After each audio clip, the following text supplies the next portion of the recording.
Olá pessoal, tudo bem? Eu sou o professor Daniel Normando e vou trazer hoje aqui para vocês uma aula especial, uma aula temática, né? Um assunto muito importante aí nos vestibulares, principalmente no Enem, tá certo? Dia 22 de março é comemorado o Dia Internacional da Água, certo?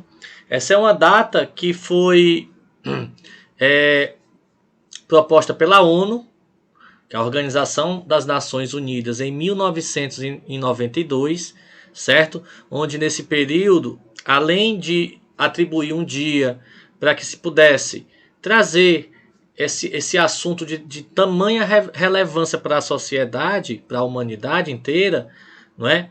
Também foi publicado a Declaração Universal do Direito da Água, certo? E aí o que acontece?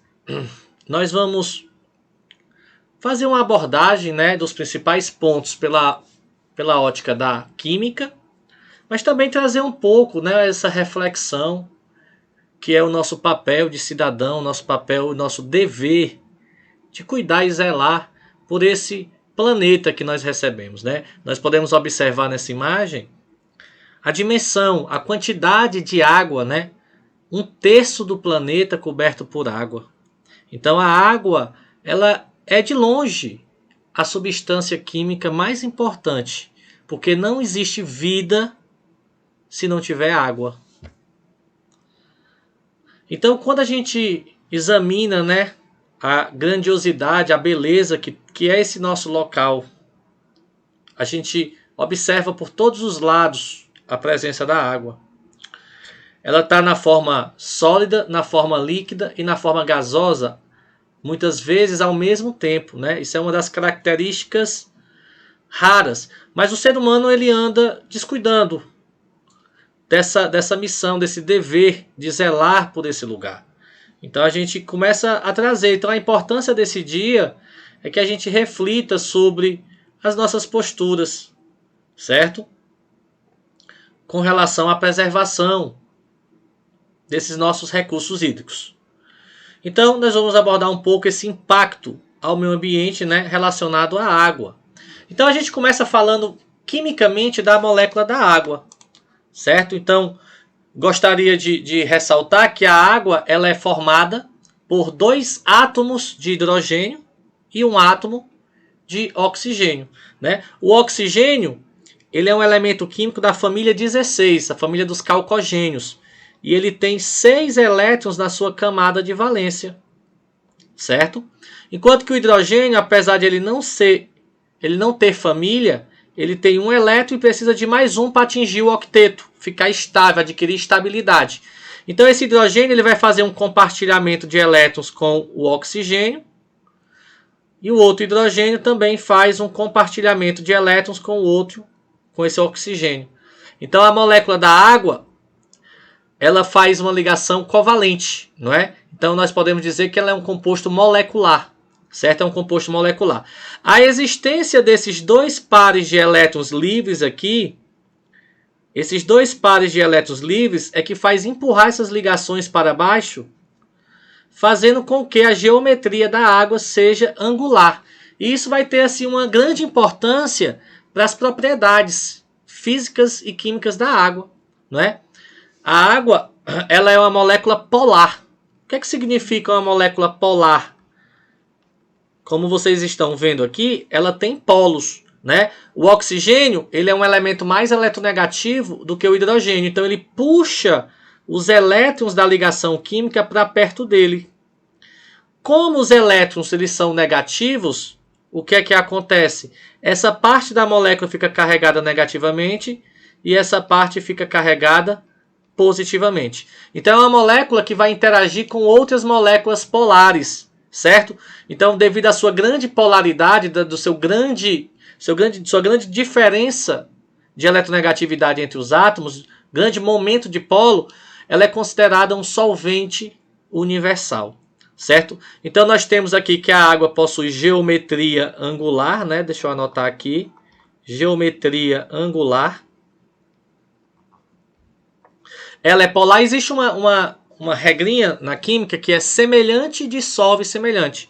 As moléculas polares, elas dissolvem moléculas polares, enquanto que as moléculas apolares dissolvem moléculas apolares. Então, a água, quando a gente traz um pouco para a prova do Enem, ela é uma molécula hidrofílica, certo? Cuidado com essa palavra, hidrofílica. Ela tem afinidade por moléculas polares, né? E enquanto que as hidrofóbicas, elas têm repulsão. Então, pessoal, a água, ela tem algumas outras propriedades que nós vamos conversando um pouco ao longo desse nosso momento, certo? Então, aqui as moléculas da água se unem umas com as outras em uma força de interação chamada de ligação de hidrogênio, também conhecida como pontes de hidrogênio. Então, as moléculas estão todas unidas, né, através de uma força intermolecular. Isso faz com que esse composto ele tenha um ponto de fusão e ebulição mais alto do que as demais semelhantes a ela. Pessoal, a água ela tem uma grande importância para o nosso organismo, certo? Nós sabemos que entre 65% a 70% do nosso organismo é feito de água, né? Ele está na composição dos nossos órgãos, ele está nos nossos tecidos, ele está na presença da regulação, né? Ele participa da regulação térmica, né? O nosso suor, por exemplo, tem água na sua composição e ele serve para poder regular a temperatura do nosso corpo.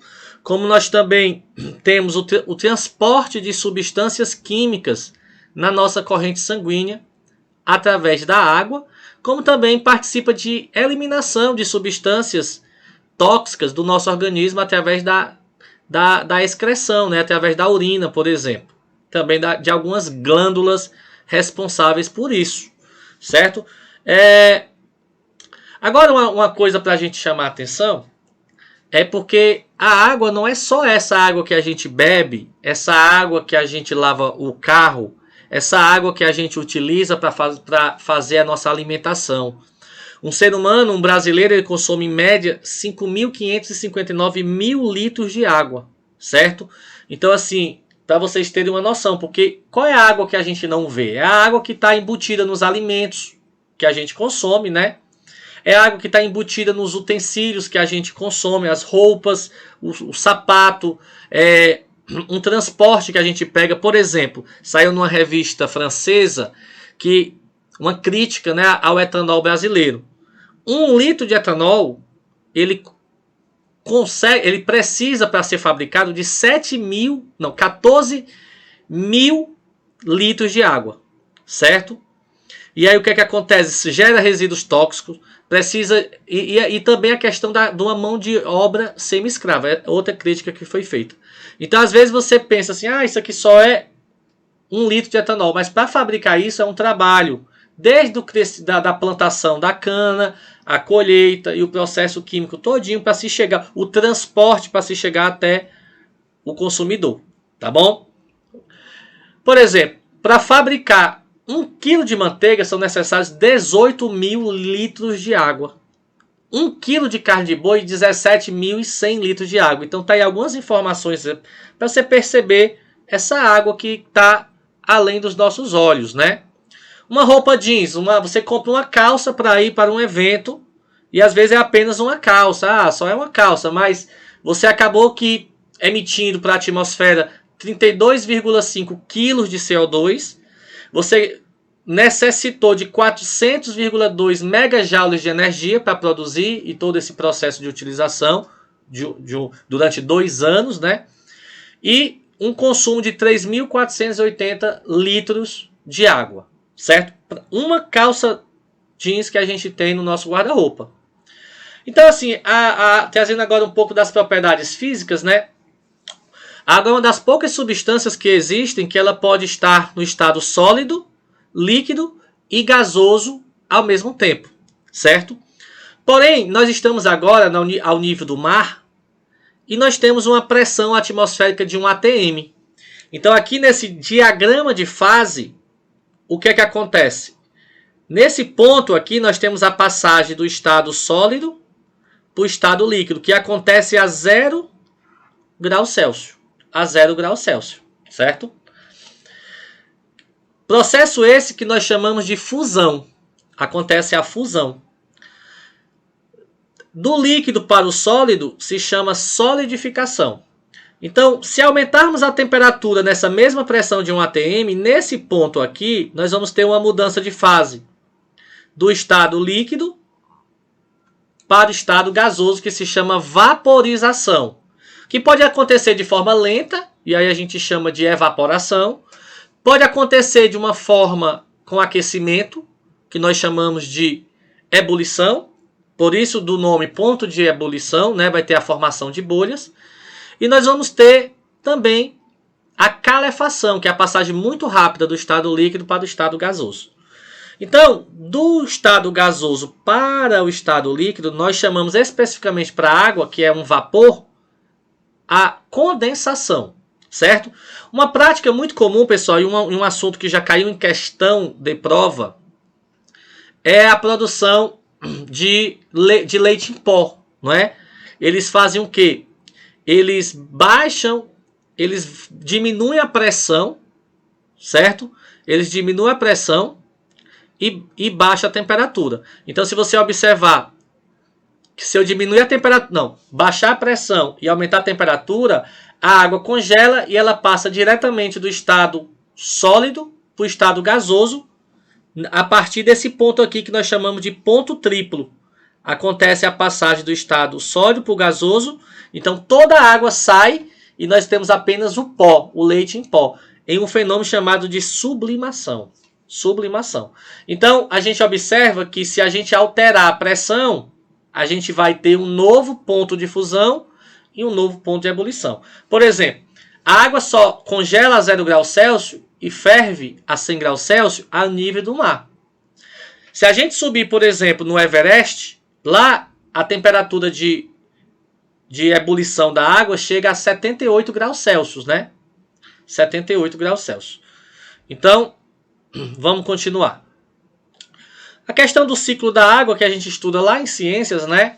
Muito importante o processo de evaporação, o processo de condensação. Aí essa água penetra, parte no solo, vai compor os lençóis freáticos, né?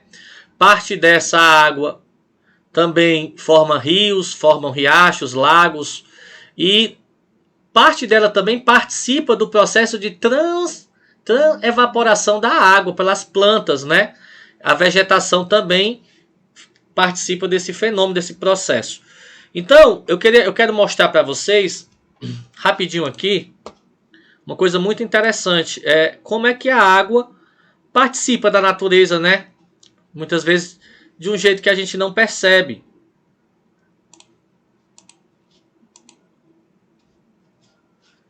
Então, deixa eu colocar aqui esse vídeo.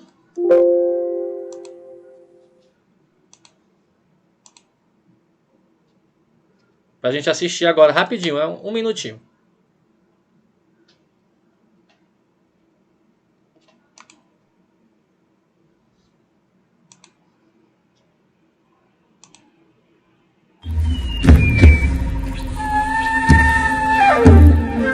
Você vai conhecer agora uma enorme máquina de fazer água. Este indígena está nos levando até lá.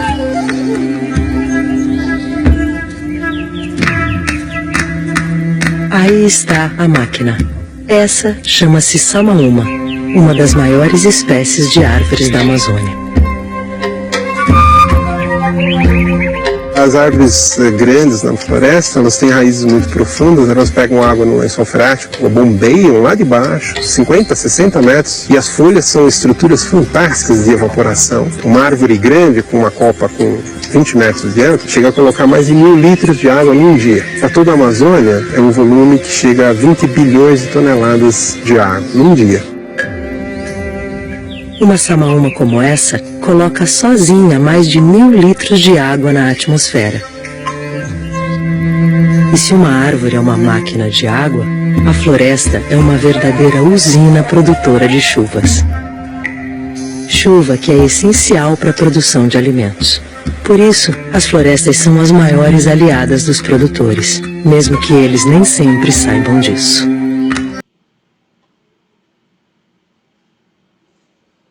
Deixa eu sair aqui.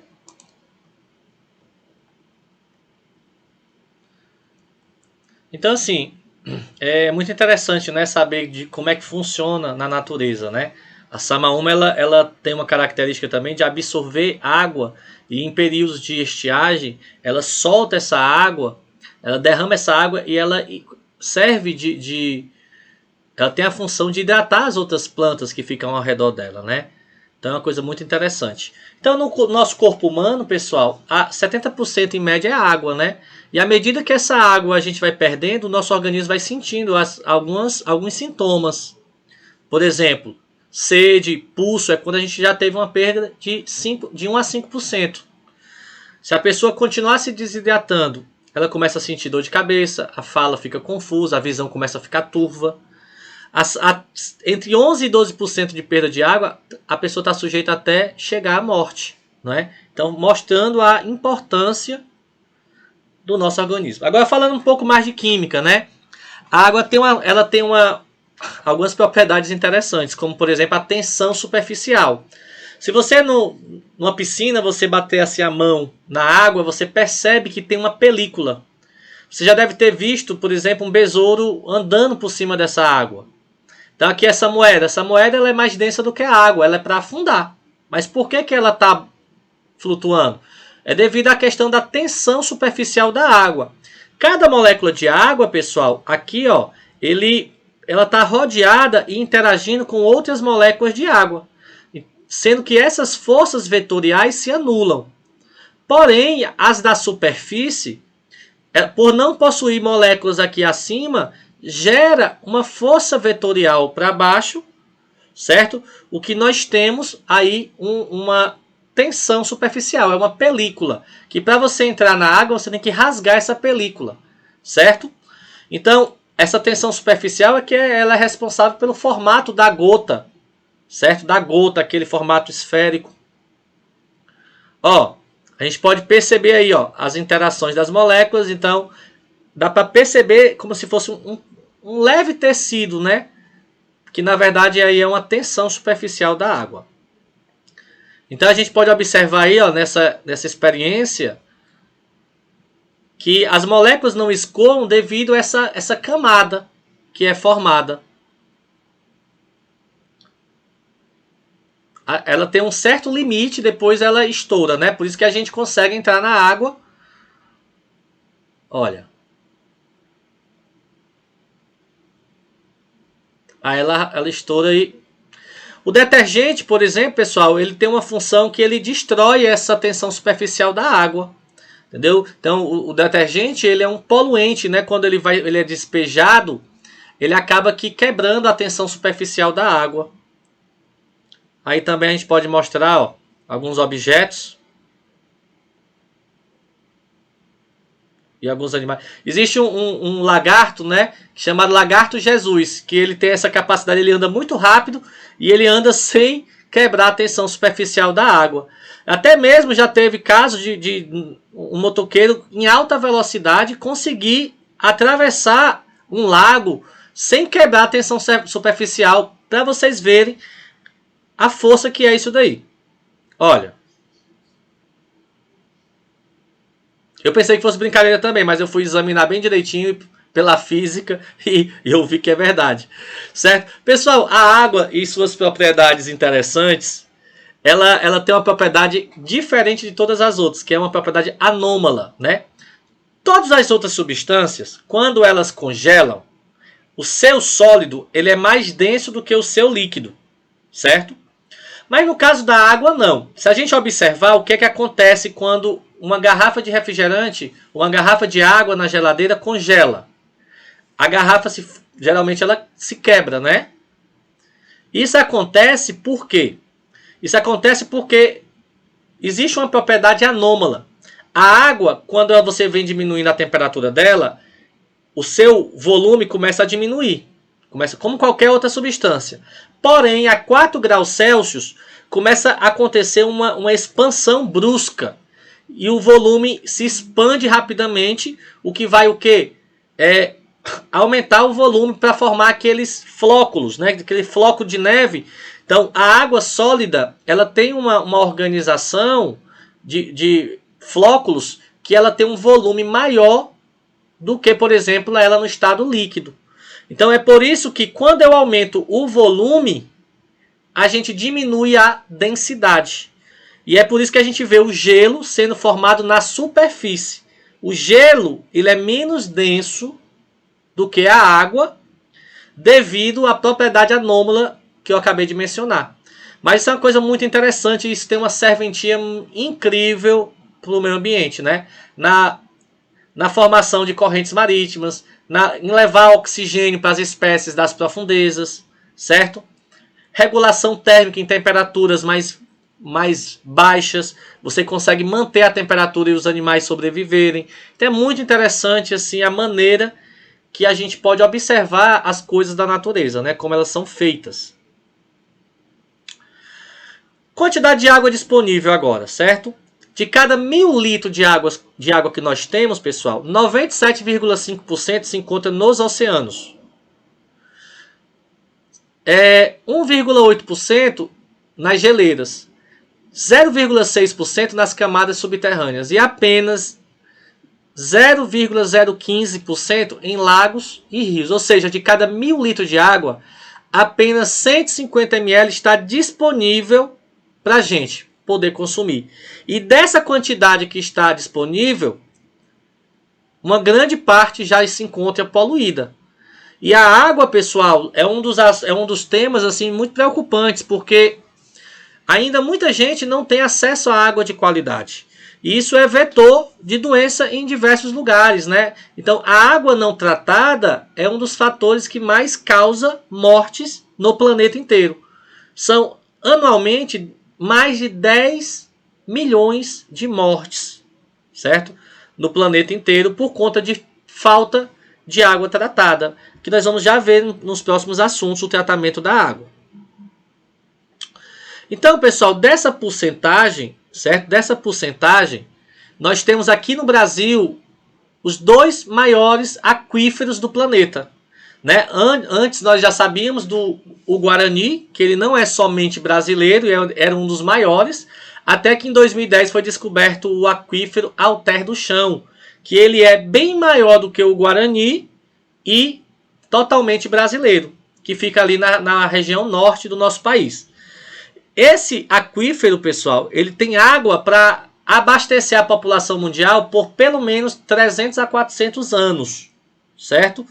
Então aqui a gente pode observar, ó, a localização de cada um deles. O Alter no Chão entre o Amazonas, o Pará, não é? Aqui, essa parte predominante. E o Guarani, ele fica aqui pegando parte do Uruguai, da Argentina, do Paraguai também. Aqui, nessa porção do mapa. Agora um assunto muito importante, depois nós vamos para as questões Enem, né? O tratamento e o abastecimento de água. Então, essa água que chega até a nossa casa, muitas vezes ela passa por uma estação de tratamento de água. Nessa estação de tratamento de água, essa água é captada. Em um primeiro momento, eles adicionam alguns componentes químicos, como por exemplo o sulfato de alumínio, junto com um polímero coagulante, que vai acontecer um processo chamado de floculação. Existem pás que giram, fazendo o atrito e a reação química dessa substância com a sujeira, onde é formado flóculos. Depois eles adicionam também cloro para oxidar o ferro e retirar a presença de íons ferro da água, como também óxido de cálcio para elevar o pH.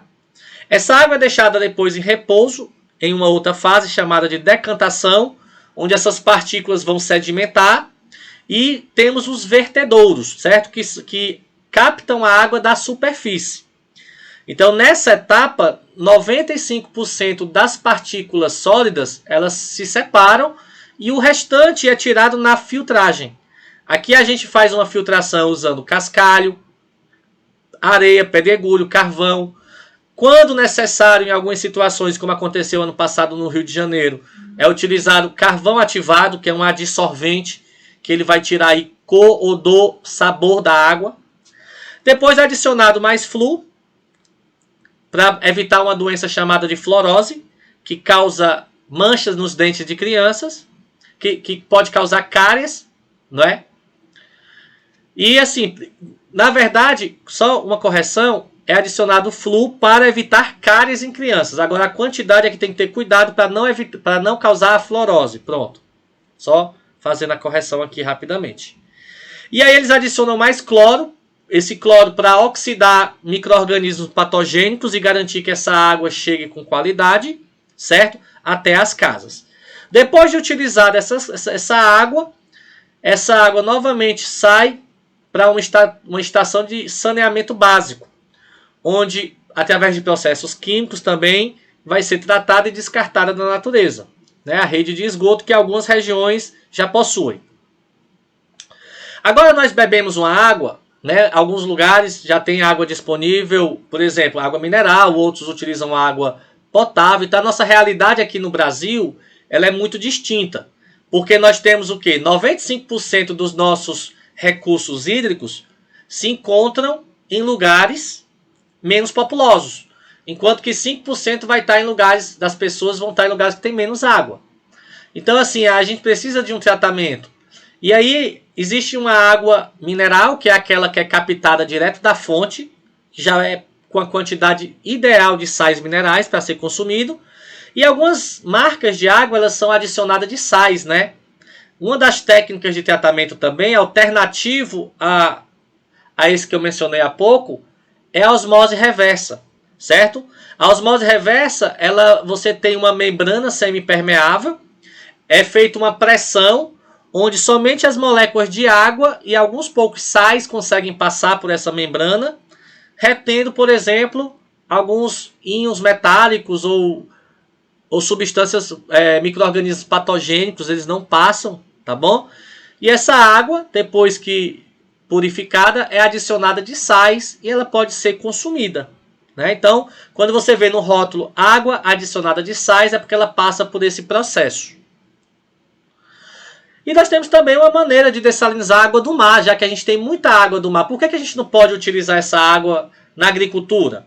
Porque, primeiramente, essa água do mar ela tem 7 vezes mais sal do que a gente precisa.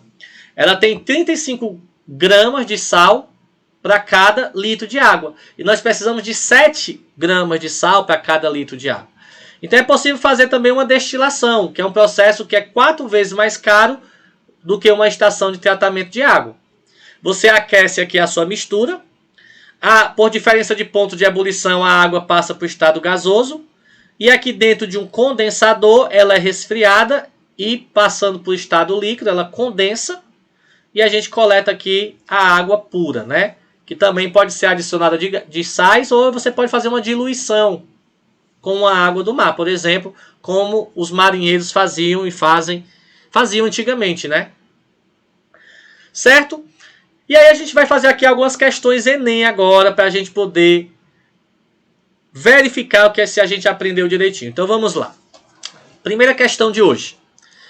Belém é cercada por 39 ilhas e suas populações convivem com ameaças de doenças.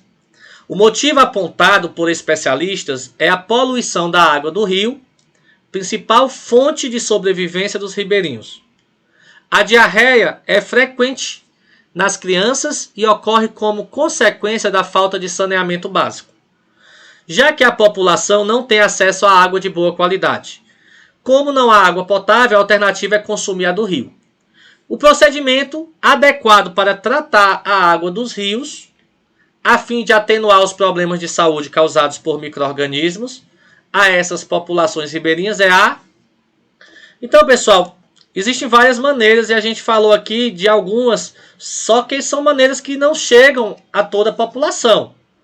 Então, no caso específico dessa questão, essas pessoas que estão em ilhas, né, elas podem fazer, por exemplo, utilizar de uma filtração, né? Elas podem filtrar para tirar alguns particulados e elas podem utilizar de cloro, né? Elas podem usar, por exemplo, uma colher de água sanitária para cada litro de água para poder matar esses micro-organismos patogênicos, né? Então a questão pergunta exclusivamente para matar os micro-organismos. Então nós vamos ter o que? A cloração. Resposta item B, certo? Então a pessoa pode filtrar a água, ela pode ferver a água também por 10 minutos em média e pode também adicionar cloro. Vamos para a próxima questão. A figura representa a sequência de etapas em uma estação de tratamento de água. Qual etapa desse processo tem a densidade das partículas como fator determinante? Oxidação, floculação, decantação, filtração ou armazenamento. Nós vimos que aqui na coagulação é adicionado sulfato de alumínio, Al2SO4,3, né? Acontece um fenômeno químico que vai ter a formação de flóculos. Depois esses flóculos são deixados em repouso e eles decantam. Decantam devido à diferença de densidade. Então isso acontece na decantação. Resposta item C. Então o processo que tem a densidade como fator determinante é a decantação. Tá certo? Ok? Vamos para a próxima? Terceira questão de hoje. Considerando a riqueza dos recursos hídricos brasileiros, uma grave crise de água em nosso país poderia ser motivada por: item A, reduzida área de solos agricultáveis, ausência de reservas de águas subterrâneas, escassez de rios e de grandes bacias hidrográficas, falta de tecnologia para retirar o sal da água do mar ou de degradação dos mananciais e desperdício no consumo. Então, pessoal, a gente tem uma grande área de solos agricultáveis, né? Isso não vai ter a ver com essa questão. Nós também temos as maiores reservas subterrâneas do planeta, como também dos maiores rios e bacias hidrográficas do planeta. Tecnologia para tirar água do mar, por exemplo, aqui em Fortaleza está sendo agora desenvolvido um projeto para fazer a maior usina de dessalinização da água do mar do país, né? Vai ficar na Praia do Futuro, aqui em Fortaleza. Então, resposta aqui é a degradação dos mananciais e o desperdício no consumo, né? Então, essa é uma das coisas que motivam o desabastecimento de água. Água deuterada, D2O, outra questão Enem. Tem importantes aplicações em usinas nucleares e análises químicas avançadas. Apesar de ter aparência e propriedades químicas semelhantes às da água comum, sua composição é diferente. Os dois átomos de hidrogênio são substituídos por dois de seus isótopos, deutério. A água deuterada também pode ser denominada de... Então vamos lá. Pessoal, existe o hidrogênio de massa 1, existe o hidrogênio de massa 2, existe o hidrogênio de massa 3. Então nós temos aqui o prótio, o deutério e o trítio. Então, como ele está falando aqui, ele usa o deutério, esse de massa 2. Então, como eu vou ter um hidrogênio mais pesado do que o comum, essa água ela é chamada de água pesada, certo? Água pesada, tá bom? Então, água pesada, água dura, gente, é uma água rica em cálcio, cálcio e magnésio, certo? Água pura é água destilada, né? Água destilada. E água leve, água mole é só para distrair o estudante. Ok, pessoal, então eu espero que possamos fazer aqui. Eu vou deixar algumas questões para vocês também, ó, no nosso material.